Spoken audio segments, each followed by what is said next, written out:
Assalamualaikum warahmatullahi wabarakatuh.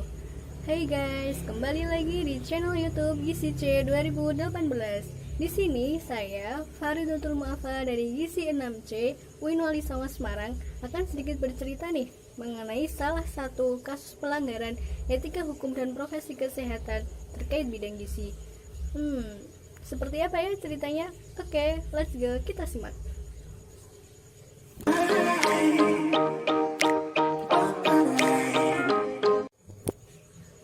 Nah, teman-teman di sini sudah tahu belum ya apa itu etika profesi? Jadi teman-teman, etika profesi merupakan sikap profesional dari sebuah profesi untuk melakukan pelayanan kepada masyarakat. Kata etika diambil dari kata ethos yang artinya watak, sedangkan profesi artinya adalah pekerjaan atau jabatan pada tingkat tertentu, pada tingkat khusus dengan kecakapan dan pendidikan. Contohnya seperti guru, dosen, dokter, ahli gizi, perawat, dan lain-lain yang mereka sudah menempuh pendidikan sesuai dengan bidangnya masing-masing. Karena di sini kita membahas mengenai etika profesi dan hukum kesehatan terkait bidang gizi, saya akan memperkenalkan 7 bab kode etik Persagi. Persagi adalah singkatan dari Persatuan Ahli Gizi Seluruh Indonesia. Seorang ahli gizi yang tergabung ke dalam Persagi harus mengikuti kode etik yang telah ditetapkan oleh Persagi. Ada 7 bab kode etik Persagi. Bab yang pertama mengenai prinsip-prinsip utama. Bab yang kedua mengenai kewajiban terhadap klien. Bab yang ketiga kewajiban terhadap masyarakat. Bab yang keempat kewajiban terhadap teman seprofesi dan mitra kerja. Bab yang kelima kewajiban terhadap profesi dan diri sendiri. Bab yang keenam, perencanaan anggaran. Dan bab yang ketujuh, kekuatan kode etik. Oke, langsung ke topik utama ya teman-teman, mengenai salah satu contoh kasus pelanggaran etika profesi dan hukum kesehatan. Ceritanya bagaimana ya? Kok bisa sih terjadi pelanggaran itu? Siapa yang melakukan pelanggaran? Dan apa pelanggaran yang dilakukan? Oke, mari kita bersama-sama untuk mengidentifikasinya.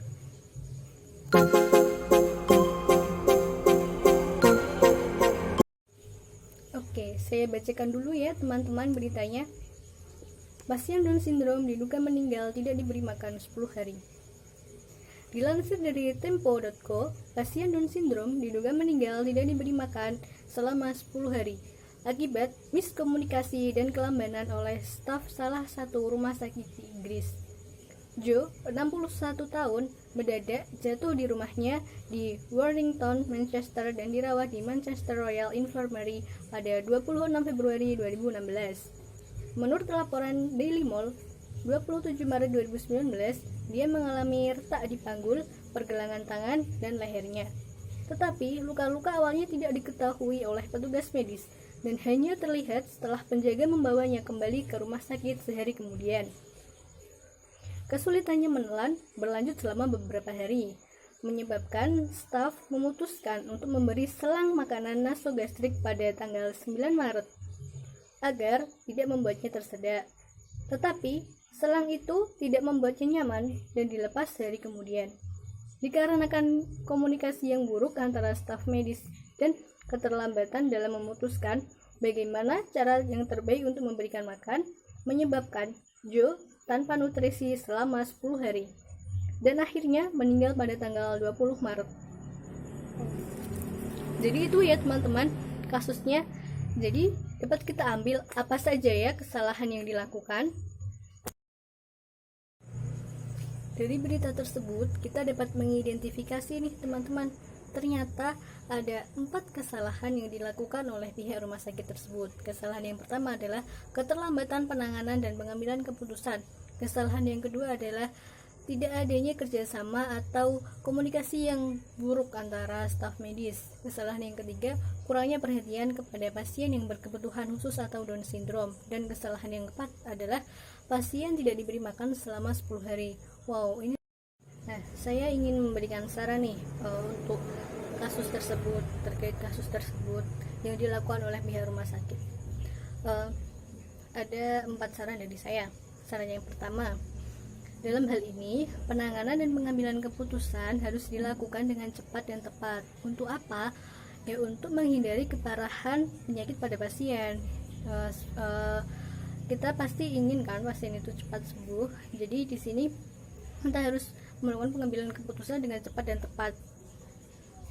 Yang kedua, saran yang kedua dari saya, komunikasi antara staf medis harus dilakukan dengan baik, antara dokter, perawat, ahli gizi, dan farmasi harus bekerja sama untuk mencapai tujuannya. Tujuannya apa? Tujuannya kesembuhan pasien tersebut, karena masing-masing profesi tersebut mempunyai ranah masing-masing yang saling berhubungan terkait kesehatan pasien. Saran yang ketiga, pasien Down syndrome harus diberikan pelayanan atau perhatian yang khusus, karena pasien Down syndrome dengan keadaan tubuh pasien Down syndrome dengan pasien biasa itu berbeda. Lalu saran yang keempat, jika pemberian NGT atau pemberian nasogastrik dirasa tidak nyaman pada tubuh pasien, maka bisa diberikan makan lewat parenteral. Parenteral itu apa sih? Parenteral itu pemberian makan atau nutrisi lewat selang yang langsung ke pembuluh darah. Kalau NGT atau nasogastrik itu pemberian makan melalui selang lewat hidung dan langsung dihubungkan ke dalam lambung. Nah, kalau parenteral itu melalui pembuluh darah vena biasanya. Parenteral yang diberikan bisa parenteral sentral dengan jenis cairan komplit nutrien, karena cairan komplit nutrien dan parenteral sentral ini bisa diberikan pada jangka waktu yang lama, dan pada cairan komplit nutrien ini sangat lengkap kebutuhan zat gizinya. Jadi kebutuhan energi atau kebutuhan gizi pasien tetap bisa terpenuhi.